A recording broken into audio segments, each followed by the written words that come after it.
Well, hello, welcome everyone to our last installment of our late night conversation between Matteo Vitali. Hi, Matteo. Last but not least, hi, how's everybody doing? I'm devastated.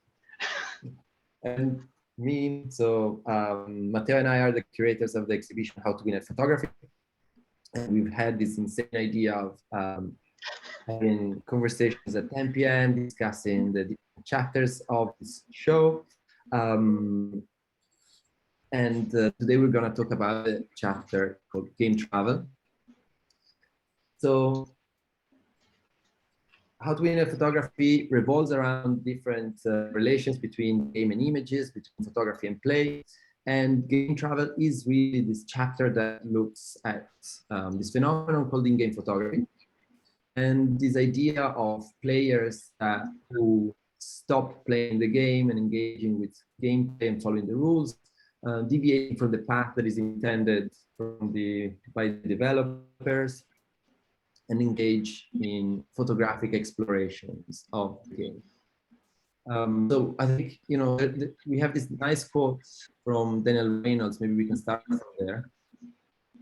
So it's this one here. Sometimes a player will stray from the path described by a game, moving into new spaces, developing new possible modes of interaction, and often discovering the rougher edges of the game world, where physics models break down, textures become incongruous, and the pieces don't quite fit together. I think it's also indicative of the way we live today, in this day and age. I mean, the fact that more and more of us are experiencing like reality through, screens and vicariously living through characters that perform actions online.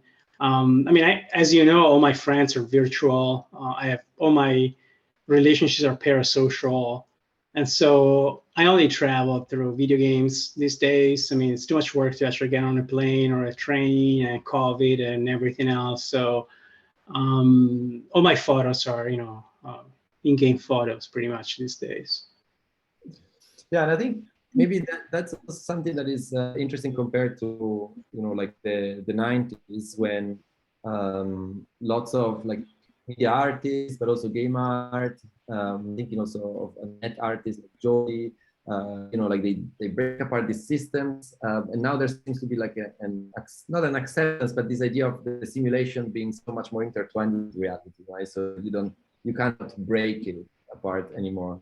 In a certain sense, like you live it, as you said. So, I think it's also interesting. Artists are kind of now looking at the way that these games are built. But again, from the perspective of the explorer, the tourist, not necessarily wanting to break apart the fact that they're illusions, rather that they're the new forms, new spaces in which we live in. Yeah, absolutely. I think the modality of the explorer, to quote like Richard Barthel's, famous taxonomy, has become much more relevant for a bunch of players. So the conqueror is kind of like, I wouldn't say passé, but it's definitely not as appealing as it used to be. Today, the things that I find interesting in games are mostly unrelated to the main quest, to, the goals, to the outcomes. And it seems that a lot of people are just like doing funny stuff, interesting stuff, creative stuff with their games, in their games. Maybe we can start, since we're talking about exploring and being tourists and different lands, we can start with that project by the Rough Guide. And yeah, I think that's quite revelatory to many people also, to, this idea of how games have become, oh, wait, I think they took it down. Wow. That's here. Maybe just welcome to the virtual reality. Well, luckily I have a copy here in case. So maybe they just change the link. Yes, okay. So here's the story. Basically, Rough Guide is just like Lonely Planet. It's just another series of guidebooks So there's a rough guide, to pretty much any place you can travel to in the world, to Japan, to China. So they're all legit guidebooks. And then a couple of years ago, they released, I think it was 2 years ago. I remember this was kind of, I picked it up in London. It was the last time I traveled before the lockdown.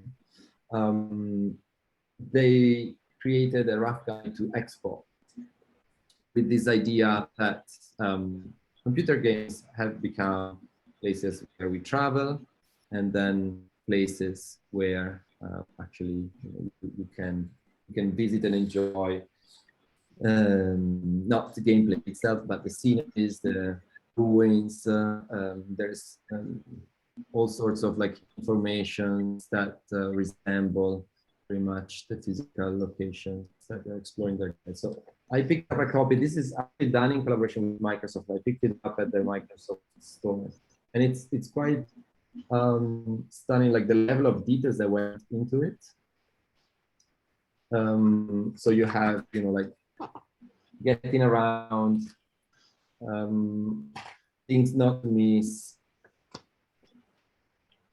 locations, shopping, festival and events, money, and everything is written like there's been like some serious writing that has gone into this, and of course a lot of in-game photographs, which are done by some of the photographers we have mentioned before, Duncan Harris, and then Fire Without Smoke, and then BioWare, EA. These are like game companies. So interestingly enough, some of them are provided by the company, some of them are created by actual professional capture artists with photographers.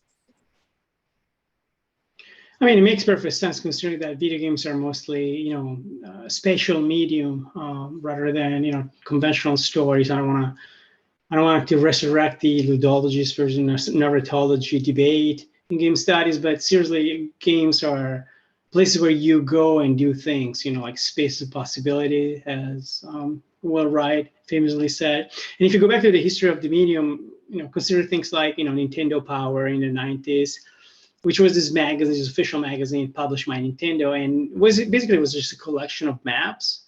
So there's this idea of cartography, of literally like creating, ways to navigate the virtual world that is kind of like, I would say, intrinsic to the medium, right? Rather than making stories and fan fiction about Mario, you really want to document every single space and find the shortcuts and, the Easter eggs and the invisible, like the secret, like rooms, etc.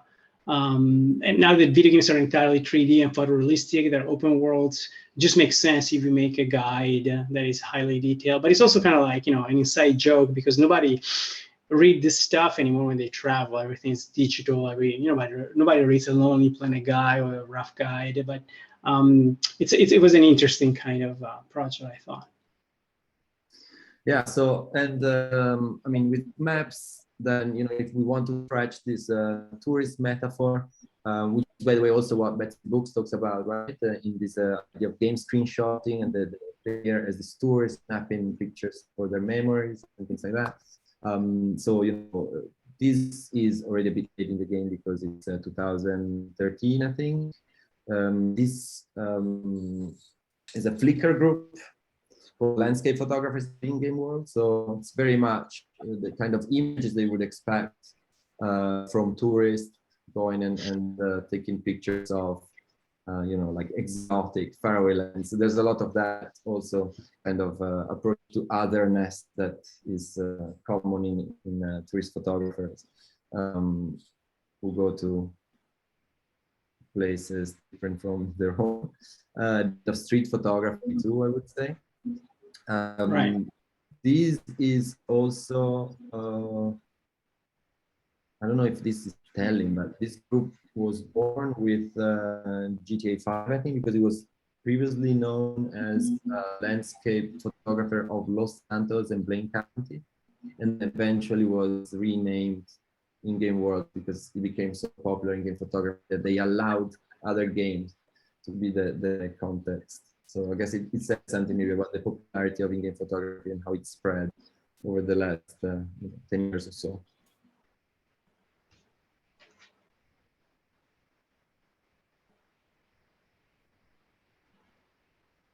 And we're also showing this to prove that Flickr still exists. I mean, just in case you were wondering. To preserve Flickr, right? Because as I mentioned before, when I when I say Flickr to my students, they're always like, "What? What is Flickr? Why would you upload your photograph to Flickr?" Understandably so. I mean, it's also like this platform that has risked dying and now has been brought back to life, but it feels very fragile. Right. It was sold a few years ago. Like Tumblr is something that is always kind of like on the brink of extinction. And speaking of Tumblr, wait, no, I wanted to also, start talking about not only the landscapes, but there's also an obsession with skies, right? Like if we're talking about like this whole natural or like game environments and this idea of examining the way in which the game environment is built. So there is this Tumblr. I actually don't know who the author is, and it's not that easy to find because the Tumblr is called Game Skies anyway. So it's quite active still. So you see, it's coming in a while, but it's still updating. I have to confess, I'm really a fan of Tumblrs and blogs who focus on something that is very narrow and they can be really specific about it. And they are really like a great pool of information. Like I really love these people, obsessive in a good way, like you with the game skins. Which are able to create these repositories as well of knowledge.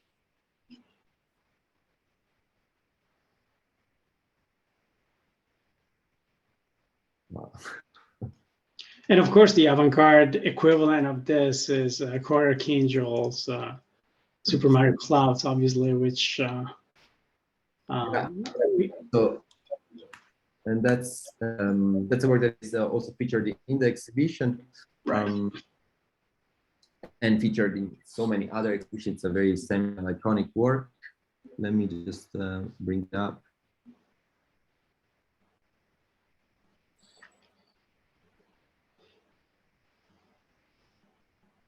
There we go.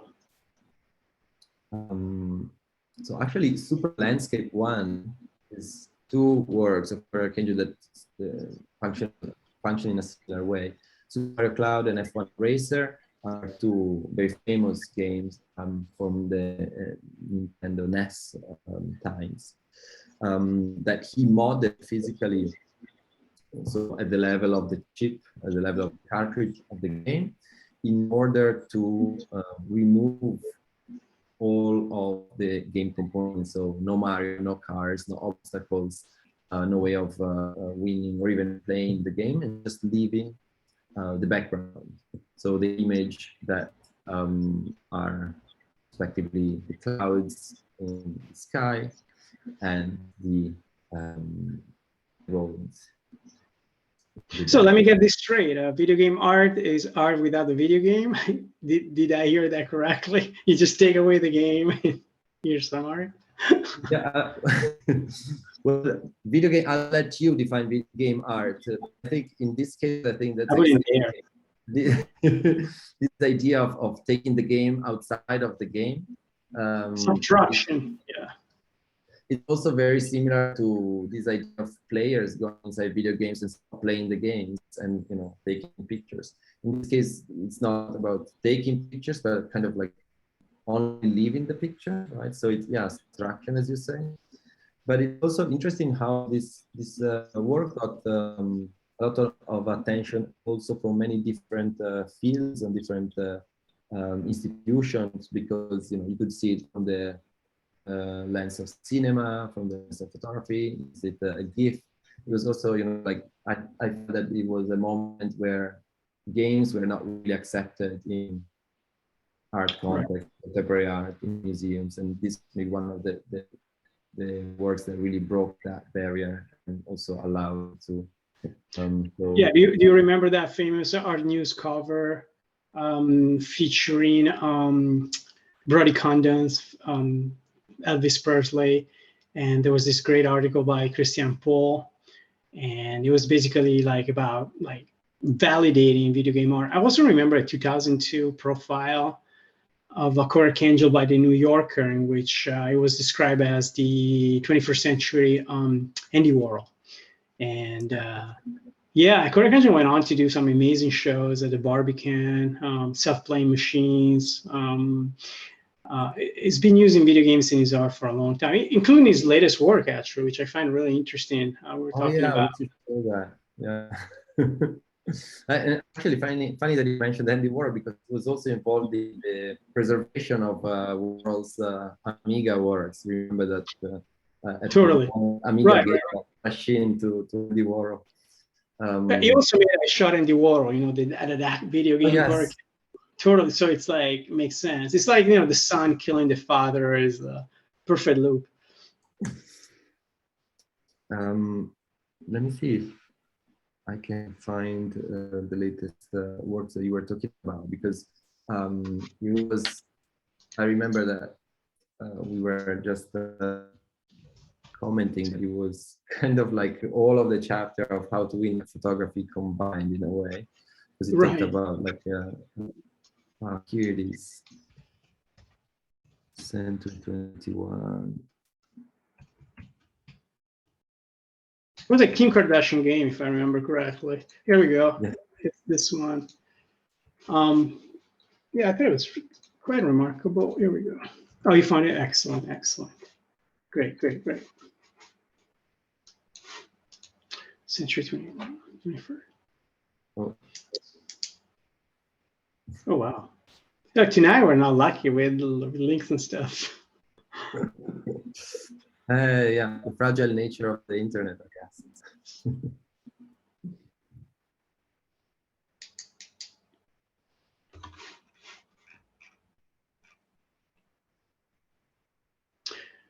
Yeah, it was a DeepQ machine learning supercomputing system which can play and learn as it plays. Open-ended RPG games. Yeah, it will be playing Kim Kardashian Hollywood, a casual free-to-play role-playing Android games where players aim to increase their reputation by gaining fans in order to become A-list celebrities. Sounds very 2021. It was, I think, it sounds like super meta and super kind of lost in this feedback loop, right? With the learning how to play a computer game, which is all based on this kind of attention economy influencer person. It has so many layers. Human, because it doesn't really need real players. Yeah, no, totally. I love this apocalyptic nature of Archangel's works. He's a nihilist. I mean, he looks like such a funny guy hipster, but he's really nihilistic, and I love the bleakness of his art. It's phenomenal. But going back to skies, maybe also yes. Where were we?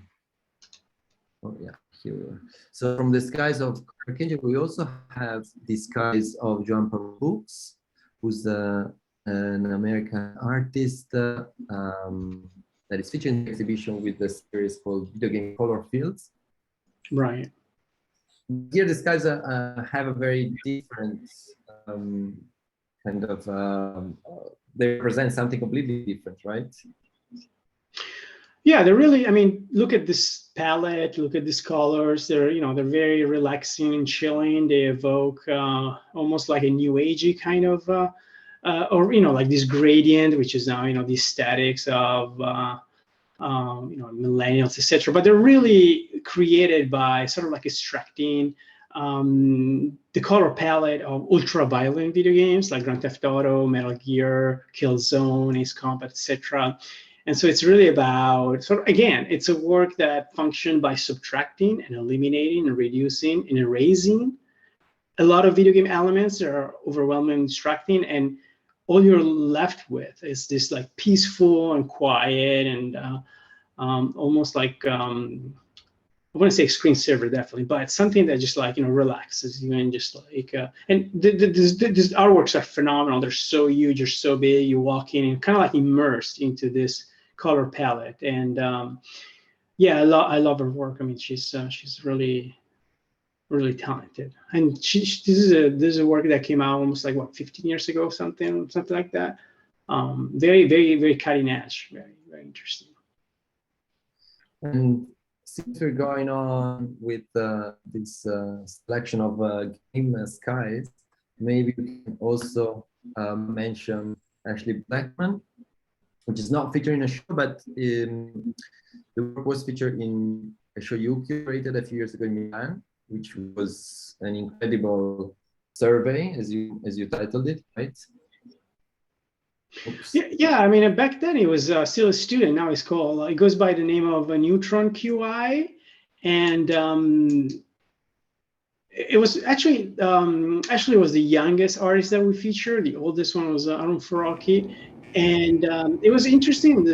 Again, in the moment of quiet, of non-happening, of the in between. Not the intense action. Flags, skies. He has video of people walking before walking simulators, basically. And so I don't know, like. The Swings is really about like kind of like a derelict playground. Nice to find. Nothing happens, but also there's so much, right? Oh, I can't find this kind. I must have skipped it. Was it before? I think we didn't feature in this interview because it was. So it's just this. Yeah, we weren't featuring the entire, like the full artwork on the website, just contextual works. And I think going back to this idea of game travel, of traveling, and kind of focusing or moving the focus from the gameplay to the way in which the game is built.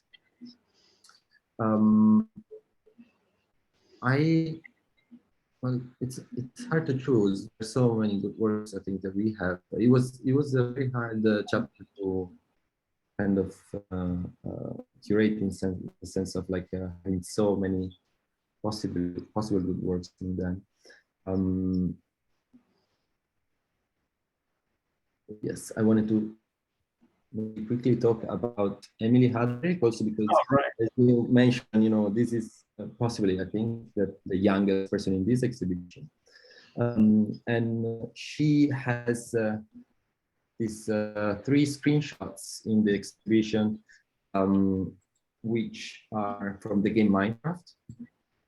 But what is particular about it, that is one step beyond the normal in-game photography practice of screenshotting or using photo mode to create an image, is that she really looks at the specificity, the materiality of the game. Because she intentionally slows down the computer, the graphic cards, so that it allows her to see and take pictures of the process of game creation. So you see in these 3 stills, it's almost like 3 frames in the movie of when the game world is built, because of course like games are always trying to build the world as fast as possible, or anyway to have that illusion of the game world not breaking. So here you see like trees, for example, and how the game denser. It's always difficult to. Now I sound like this very conservative curators that always fetishize the exhibition experience, but we show them on this very big 50-inch screen, so it's a triptych of screenshot on 50-inch screens, which I think it works really well in this space.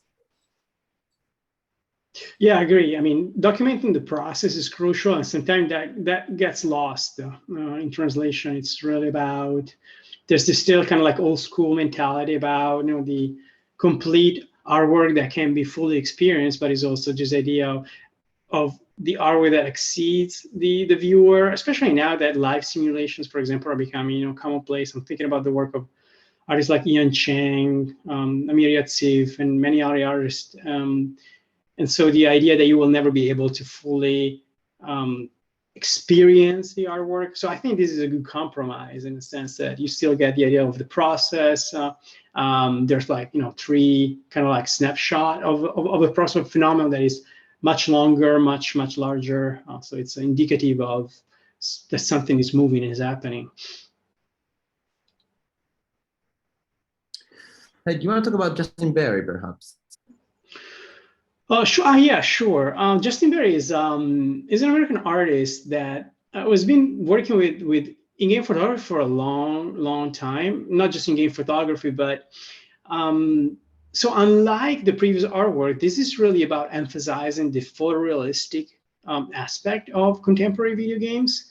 And he did a phenomenal series of works, black and white, with games like Battlefield or Red Dead Redemption. This one was basically about using Tom Clancy Ghost Recon on PC, and it's really about a fictional virtual trip that he took inside this video game, and basically spent a long time playing this game, which is set mostly in the narco land of Mexico. Again, you know, the quintessential narco imaginary of TV series and films. And but again, in this video game, you don't see any violence, you don't see any destruction. It's really about the environment. And once again, it's presented with this wonderful, gigantic frame photographs, and it's also in the original work, which he presented in a gallery. There's also a real photo that he took on a road trip in Nova Scotia. So there's also like this kind of like juxtaposition of the virtual and the real, which is all mediated by photography. So photography becomes the medium that talks about different layers of reality. You know, remember once again Susan Sontag saying that now all art aspires to be photographic. So in a sense, Justin Berry kind of synthesizes, you know, these are the photographs that this is a show from 2018, I think, and they're just magnificent, just so beautiful. And if you see them from like afar, you don't even realize that it's a video game. But and these are part of his other projects as well. So yeah, I find Justin Berry's work very interesting and fascinating. This kind of landscape photography, it's also updating the conventions of famous photographers like Ansel Adams, etc. But you know, with a completely different process, completely different.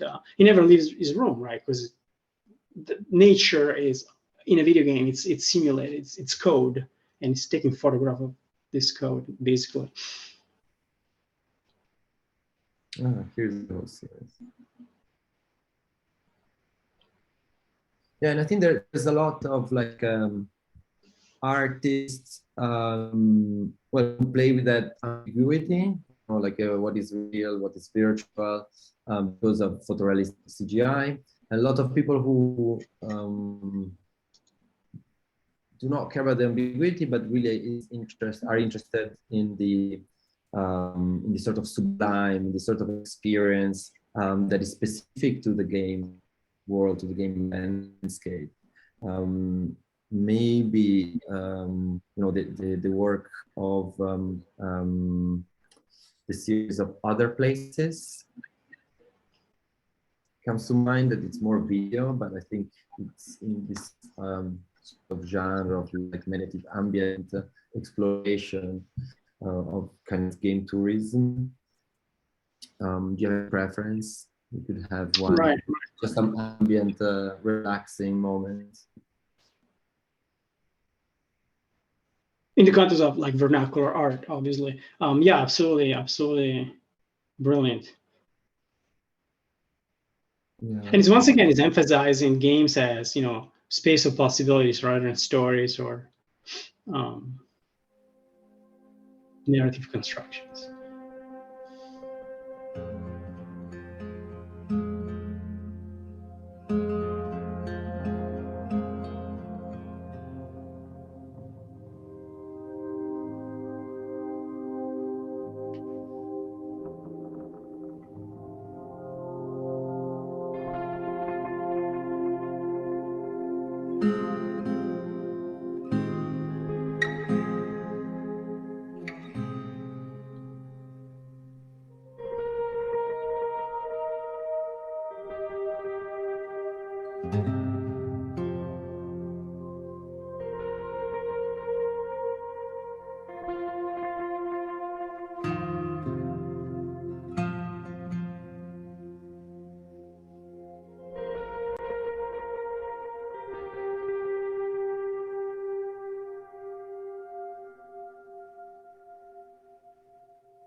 how I'm fading out like a pro DJ.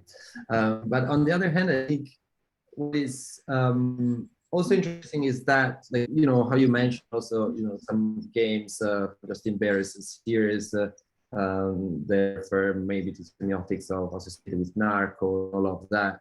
So I think also this idea that landscapes and the simulation of landscape always kind of remediate and they carry with them certain semiotics from cinema and from TV.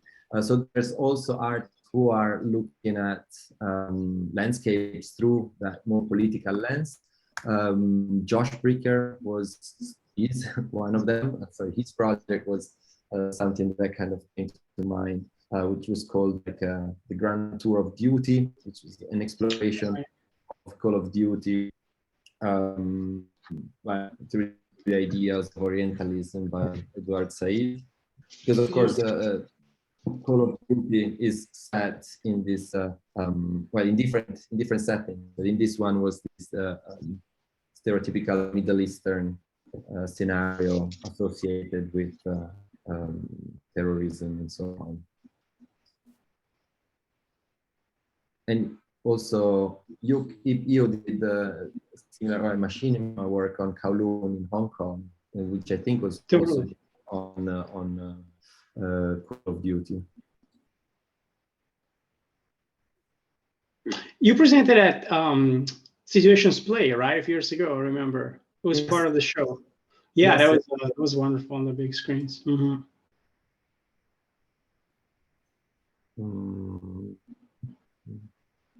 See if I can find it very quickly.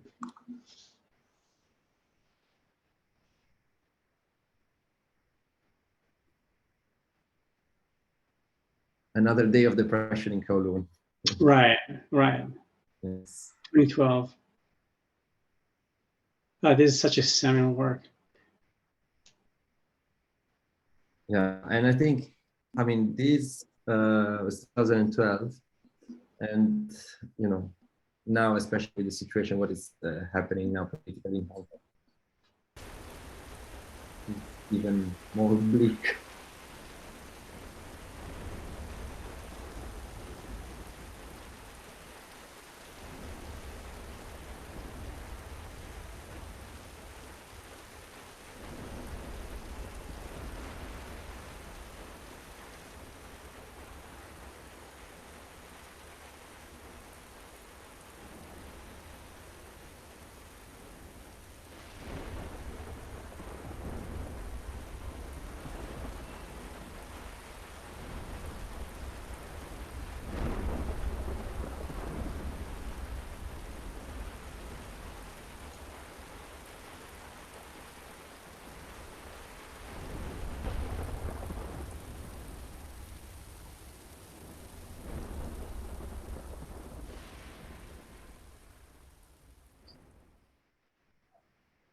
And so I think the show, or at least Game Travel as a chapter, really focuses a lot on the game environment, the game nature, the game landscapes, the skies, and all of that. But I think in Game Travel, or at least this idea of player photographers who start engaging with the games as photographers and kind of observing and taking pictures of its environment. There's also a lot of like street photography mindset that is applied by these players, by artists.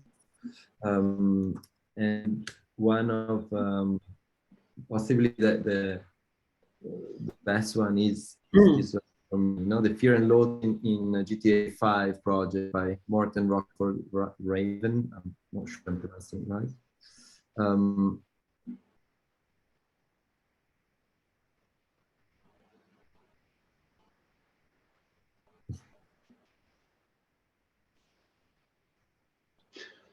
It's interesting how many of these artists are quoting Baudrillard and the hyperreal and the simulation. It's like the grandfather of in-game photography, I think. I mean, it's Benoit Palais. Benoit Palais is another artist from Canada, for example, that also work with the simulacra and the idea of, so he would take photographs of himself taking a photograph of the screen with a Game Boy camera, and the screen is actually is Grand Theft Auto 5 or something like that. Yeah, Benoit Palais. It was called Crossroads of Realities. And that was what, 2012, 2013? I can't remember. Yeah, Crossroads of Reality. Palais, yeah, Canadian. Yeah, that's it. Wonderful. Also, in Grand Theft Auto 5 also. Totally. Yeah, the first thing you see is John Baudrillard. Exactly. Brilliant. Where are the pictures? Oh, here, yeah, yes. Okay, yeah, here we go. So it's also like these layers of mediation using, like a DSLR to take a Game Boy Advance, photographing the screen, and it's all a meditation on photography itself, by the way, as a medium, and what it means to take a photograph today.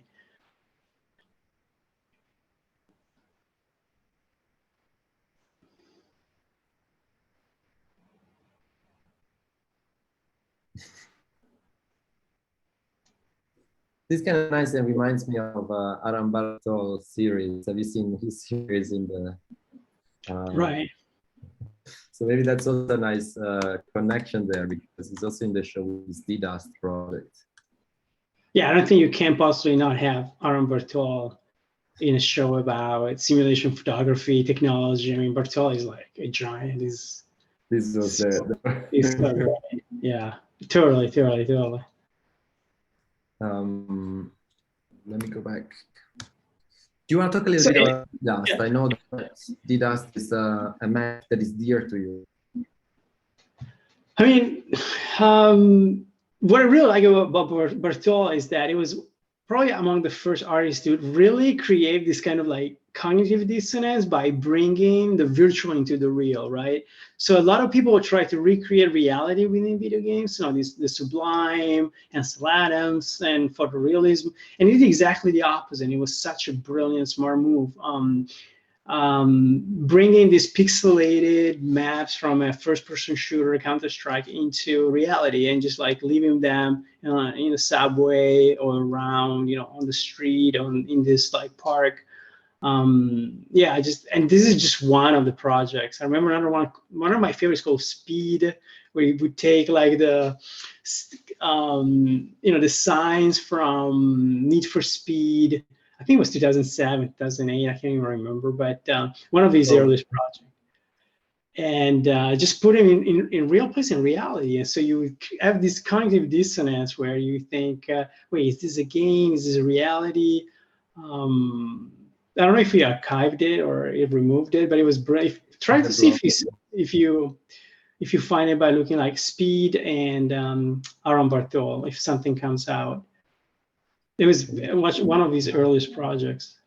The Speed shows, so I guess that kind of conquered the Google search. Oh, it's gone. I'll try to find it. But what do you think about Aram Bartol, like the DDust, which now is evolving into a complete like recreation even of the map that he wanted to do in real life? Right. So his project is also like, I think he did different parts of the map in different contexts, and then sorry, I cannot multitask. Dude, you're a millennial. You're supposed to be a digital native or something like that. Where did it go? Here we go. I found the original video. It was 13 years ago. So what does that mean? 13 years ago, 2008? No. I sent it in the chat, so I didn't see it. Yeah, You're a better Googler than I am. Yeah, so this is from Need for Speed, and installing real life. And he had like, you remember also the bubbles from World of Warcraft, people going around with the Sims kind of like symbols. Yeah.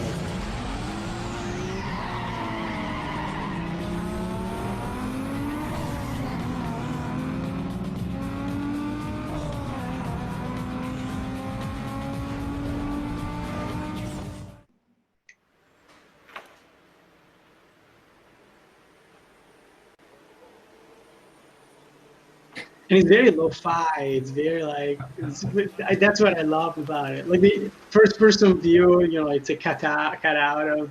It's just brilliant.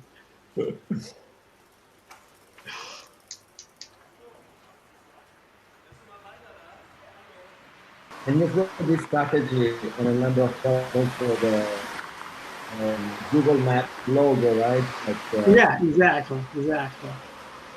This is neon lights and piece of wood and just a lot of clever ideas. what I really like about DDoS, I think for me, it's like a little bit different in the sense that it also has this, maybe it's just me, I don't know, but I think Counter-Strike has a special connotation compared to other games also because this, um, so Counter-Strike was a mod of Half-Life. And then it was created completely by a community of players, and all these players would come together, creating even the map. So the DDoS was the most popular map of this game.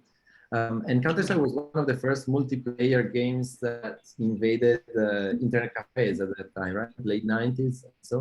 Right. So it became the social space. So I think, you know, taking this crate back into a space like a museum, it's also, it does something like you can also see it in the visitor of the show. The ones who come from that generation have played it. They're kind of like triggered in a way. Whereas for the others, you know, they're like, oh yeah, like I guess younger audiences just look at the fact that it's pixelated. They think it's from Minecraft, right? They think it's from Minecraft. It's a reminder of the fact that we had, it's like, it was, I think, 128 pixels, or 130, Right. something like that.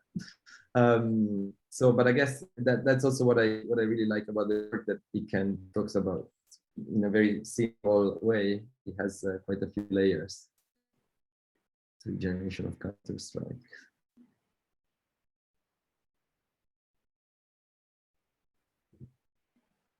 Yeah, and I think also the fact of getting closer to the crate in the exhibition is really crazy because, yeah, from afar it looks like a good resolution because it's far away. Anyway.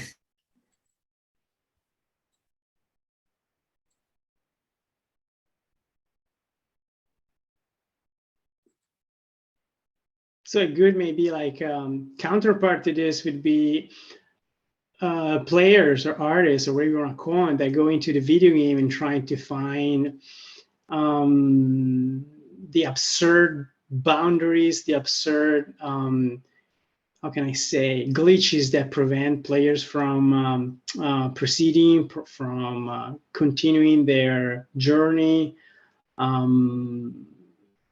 From Robert Overweg to, I don't know, modern day explorers like the Grannies, which is this group of, yeah, Robert Overweg was among the first to basically, he has an entire project of, yeah, the spaces where you can't proceed anymore. So, I don't know, the road just ends and it's like the Truman Show. There's like, you know, a void or nothing.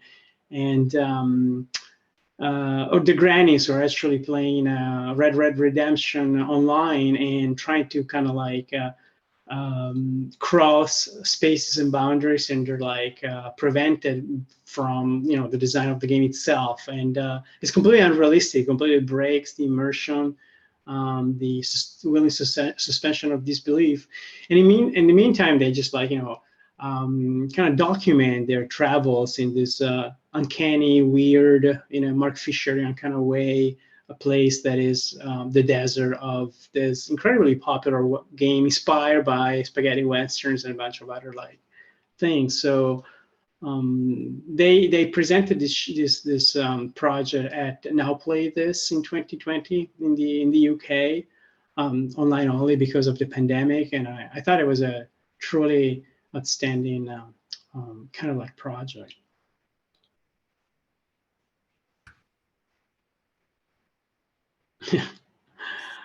The recurring glitch of the suspended characters. Right. So actually, you know, glitch photography, or glitch in-game photography, it's kind of a genre on its own, I guess. And you know, we didn't have any of it in the exhibition, pure glitch photography. But I think in a way, we also discuss how it could be considered the purest form of in-game photography and the purest form of game tourism. right? Kind of going or game exploration, let's say, you know, really looking at the game breaks and then being able to witness that and record it, which is something that you could never really do with photography outside of game, right? You cannot photograph reality not working or something like that. Well, also because you're trying to document something and preserve something that is going to eventually be fixed, right? With a patch or something, with an update. And so in a sense, you're really trying to capture a moment in time that will be gone. So in a sense, you're right. It's documenting failure, documenting the breakdown of the simulation. You know, the harder they try to be realistic, and the harder they fall, in a sense. So but I think we consciously decided not to put any glitch photography in the show because it kind of, it became a cliche, right? It became kind of like, now you have, I don't know, filter, like the glitch as a filter, which to me is like, it's like when John Foncuberta talks about the difference between appropriation art and adoption art. So appropriation art was a political gesture. You know, we talked about this already, Cheryl Levine and Richard Prince, etc. But now everybody's doing is got no subversive political kind of like value or so. I don't know. It would be kind of like it would be like a cliche to, I think, to just present glitch photography per se. Unless you're, of course, Rosa Mancam, who was just, you know. That's good. I'm gonna put my foot in my mouth and just shut up from. No, I think that the idea of glitch becoming an aesthetic choice then kind of became sort of like the paradox of glitch becoming actually what you were saying, like the proof of something not working, but then it became something that looks edgy or looks cool, but it's kind of intentionally done. So the glitch is actually working, right? That's the paradox. But also going back, I guess this was one of the first. Yeah, I love it. Seems Gone Wrong. It Seems Gone Wrong, which was one Tumblr all dedicated to screenshotting glitches in the game Sims.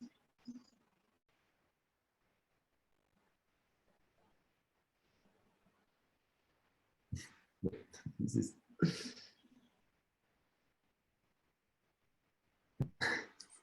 so yeah, but I think and that's quite interesting because I think maybe the glitch and that kind of tourism photography, game tourism photography of the glitch is very much this funny moment, right? It's very different from the landscaping photography. It's very different from the street photography example that we saw. It's very something that is more kind of a catching like a moment that was funny and shared with your friend, and just remembering something that didn't work, and it's somehow kind of more of a joke than more artistic. A one-liner, like a prank. But yeah, and you're right. There's also like this dichotomy between the found glitch, you know, which the purists always try to find, like, you know, the fleeting moment in time, like, you know, like a Bressonian kind of moment, versus like those who actually use mods and kind of like make the glitch and then they photograph it, and it's kind of like for some it's a travesty. It's not how you're supposed to do it, you know. I didn't remember all this advertising for the clothing. I was thinking the same. It's like, this is a new feature. Is that a glitch or a feature? Is that a bug or a feature? Right. Dude, even like, Tumblr is not what it used to be. Yeah,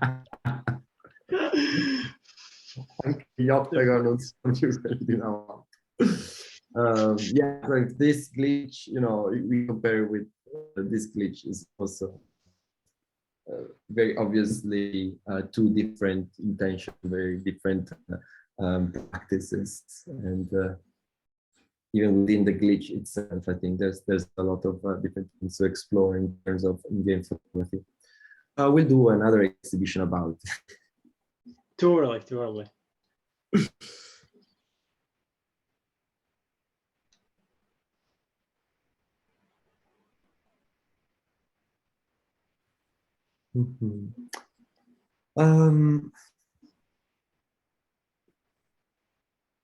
Hey, how do you justify as a curator the inclusion of Arun Faraki's parallel series into this exhibition? Seems like what's the logic, Mr. Curator? First of all, I don't need to just acknowledge it. So Faraki, the late Faraki, before his sudden death, actually was getting more and more interested in games and simulation and representation. And I think Parallels 1 to 4, which has these 4 video essays, this series of video essays about the representation in games, the nature of simulation. I think was one of the last works that he did. The very last. And why they're not obviously, a work of ink photography, they are 4 essays that really explore in detail, also through research, like how representation evolved, how it was developed, like how did the kind of photorealistic aesthetic came about over the years. So he goes back, looks at the very first time that a tree appeared in a game, and how it had no function. It was just decorative. It was made of dots and pixels, and it was just abstraction of a tree all the way till 2014 technology when he created these videos, and how kind of this CGIs and simulations are able to even create independent branches moving and leaves acting to this simulated wind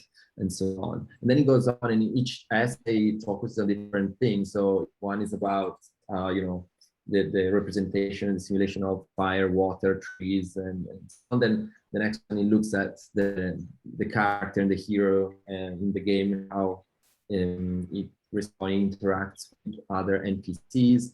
It looks at the environment and how war is simulated, how you can zoom in and out of the game, and basically I think it's a great way for the viewer also to get in this topic about game travel and kind of this idea of the player not only as a tourist photographer but really as a critical person that kind of pokes the games to see how it's made. Right. All of these artists in the show are really kind of like just playing against the game, fighting against what the game wants them to do, and just looks at how the rocks are made, how the plants are made, look at the sky instead of playing the game. So I think that Parallel 1 to 4 is kind of the introduction of, it's a piece that reflects on these practices and on these ideas. And I think for me, and I think maybe for you, was very much an inspiration to think about these topics and these concepts for the show. Yeah, absolutely. It's interesting, as you say, that it kind of ends with realistic simulations like Far Cry and Grand Theft Auto 5. So basically, open worlds and extremely realistic in detail. And so it basically starts with the elements, water, air, fire, and then it ends with avatars, like non-playing characters, and kind of wonders about kind of like artificial intelligence, stuff like that. I wish he could have worked more with the medium of video games, because I think that Faraki could have made even more penetrating and more kind of eye-opening videos about the medium, because it came from a different culture, from a different medium. So he had a privilege, he had a vantage point to look at video games. So, but this is absolutely like a landmark of in a way, I think Total Refusal are picking up Yeah, some of those absolutely. works. Don't you think, like, you know, when I saw the latest video essay, I really thought this is parallel 5, you know? Very, yeah, that's a great. Total Refuse are definitely like picking up on prolonging the magic, so to speak, of Rocky, but also introducing, you know, their own kind of spin on a variety of topics. I don't know. There's the hardly working. Yes, They're this working is right. the video essay that I had in mind when I said that. Totally. And also, you know, it's the concept of labor, for example, and simulation of labor. I could totally agree with that.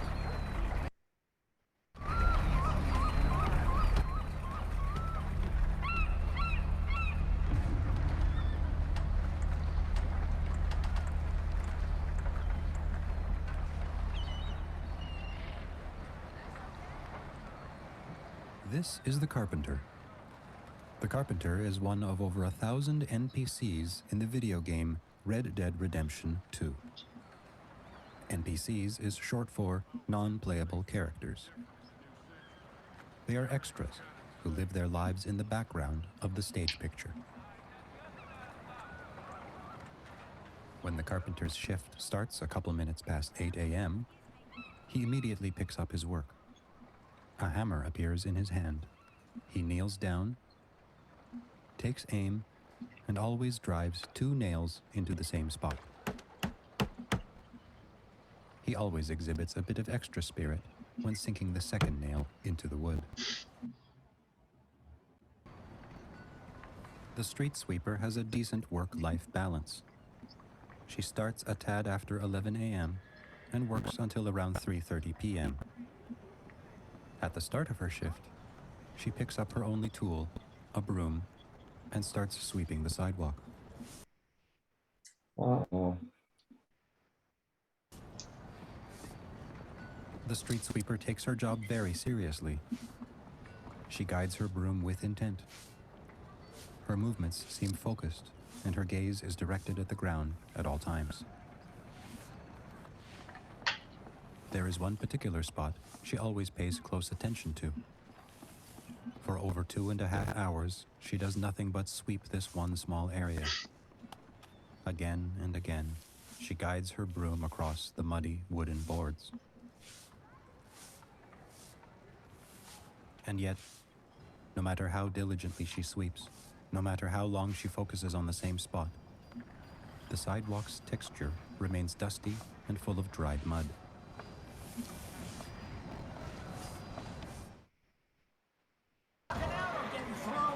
When the stable hand knocks off work, he visits the bar.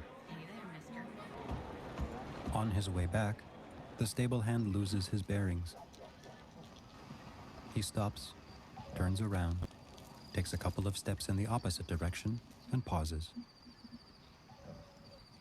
This is how he remains for the entirety of the night, until the sun has chased away the moon. Ideal workers don't need sleep. They know neither exhaustion, nor weariness, nor rebellion. They don't resist because they are restless. They are ghosts.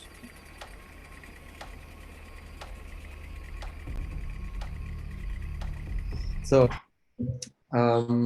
yeah, maybe here we're a bit stretching the game travel idea, but I think still, you know, like if you NPCs as part of the environment, you know, and you can tell they spend like, I don't know how many hours like following and looking at all of these NPCs in their, but maybe the one that is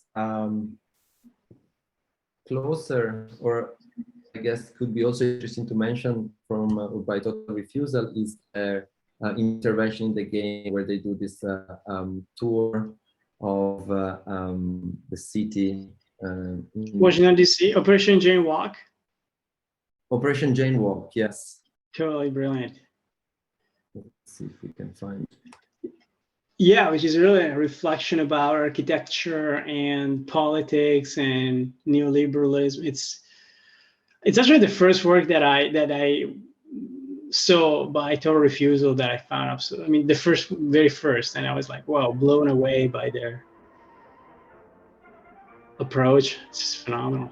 Like the tour inside the city, and they do it as they're playing, so they're also getting shot, and it's really brilliant. This is New York, a miracle city, a city of tall buildings, narrow dark streets, magnificent parks, broad avenues. This is the Division, right? Yeah. Schools, stores, and theaters, and police So this is a tour of New York. You remember what game it is? Tom Clancy's The Division, yeah. Welcome to Operation Jane Walk, a city tour through the architecture of an online shooter game by Robin Klingel and Leonhard Mullner. I'm your guide through the city, Jacob Bannigan. Take a look around us. The weather's looking pretty good for our tour today. Light snowfall, good visibility. Everyone here is in their host body, which will carry them through New York.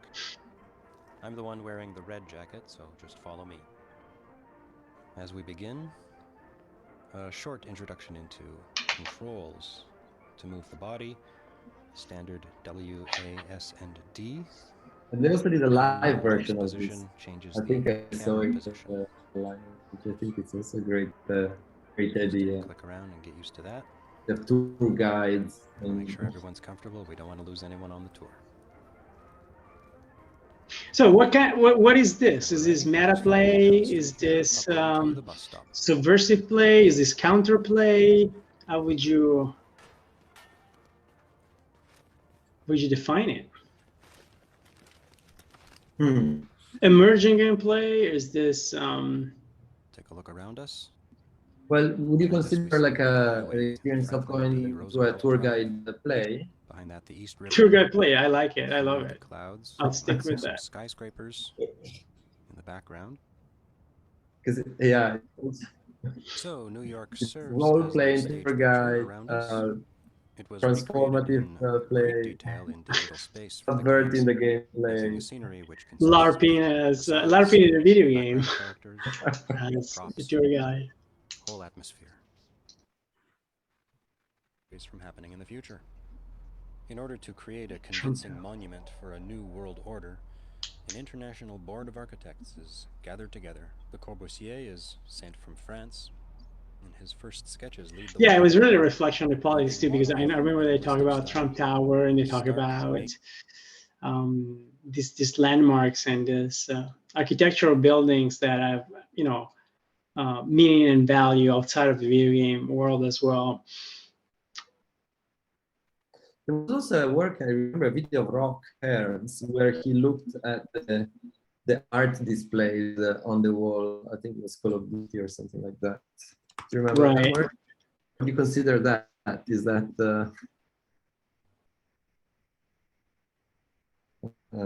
wow. Which is almost as good as another Tumblr, which was paintings in porn or something, where they show like the paintings during a sex scene in a porn video or movie, and it's just, you hear the sounds and you only see the paintings or the posters or something. Yeah, here it is. Call of Duty, I think it was. Art of Duty. Yeah. Tomamos A.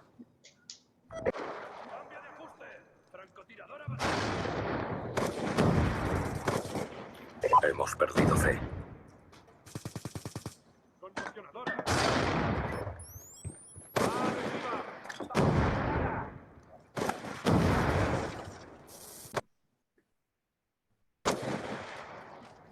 Perdemos B.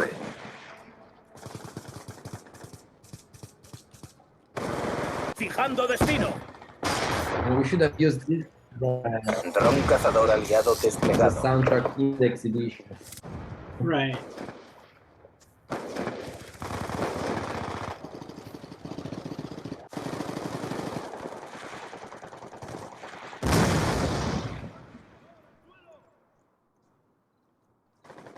Está muy reñido.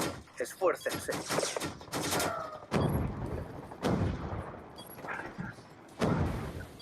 ¡Cúbranse! ¡Una granada!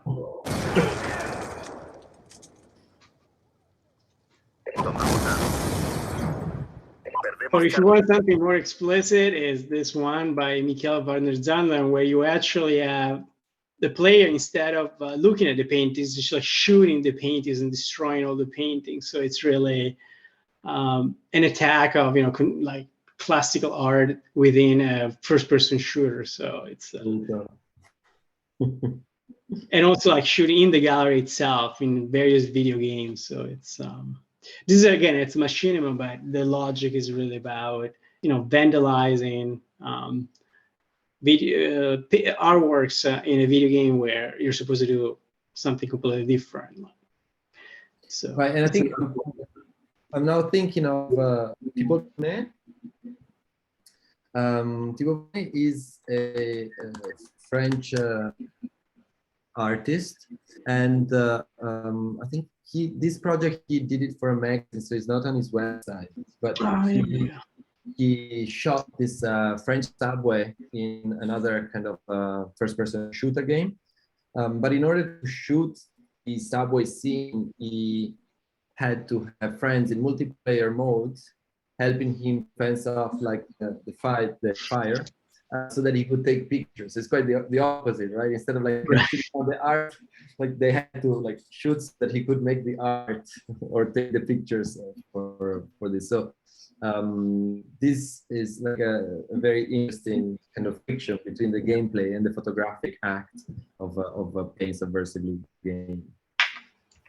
Well, I mean, that reminds me of Freedom by Eva Franco Mattes, where they perform as artists in a first-person shooter, pretending to, you know, do some subversive art and being shot dramatically, systematically. It was kind of like a pun on Joseph Delappe famous project, Dead in Iraq. I thought I was Freedom. What was that? 2010, I think so, or something like that. 2010, yes. 2010. Yeah. It was just hilarious. Yeah, making an art performance.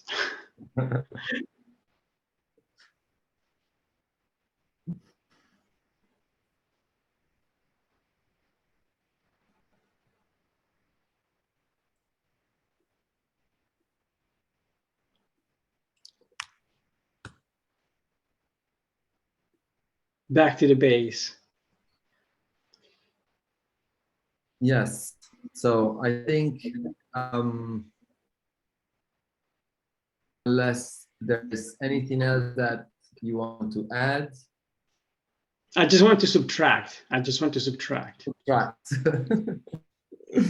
So I think we can subtract all of these chapters from our live stream schedule, because we could ramble forever about these things, and I'm sure we will. But I think it's also a nice moment to wrap up this, just short series of conversations.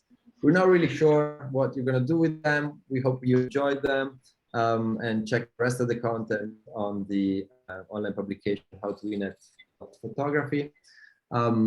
This has been fun for us. We'll never do it again. We'll find a more proper time, hopefully, so that we can be sharper and smarter and less disheveled. Speak for yourself. Okay. All right. So thanks once again, and yeah. Hey, wait. This can't be it. I mean, there must be something else coming up, right? No, there's nothing else. Oh my gosh. I can't believe it. Do you want to add anything, Matteo? No, I was thinking about like we're doing something in real life at the museum pretty soon. You want to mention the event, the finissage, so to speak, just to like promote it like obliquely. All the public following us right now. Yeah, I mean there are thousands of people that want to know what's next. Yes. So on the 9th of October, on Saturday, we are having a finissage event, which is called Who Did It Better in Indian Photography. It's going to be a world championship where we, together with the audience, decide who is the best Indian photographer in the history of the world. So make sure not to miss this very important event at the Winter Tour. Come from wherever you are to witness this historical moment. Is this a good moment to end? It's perfect. I love it. I love it. All right. So thanks, everyone. Good luck. Ciao.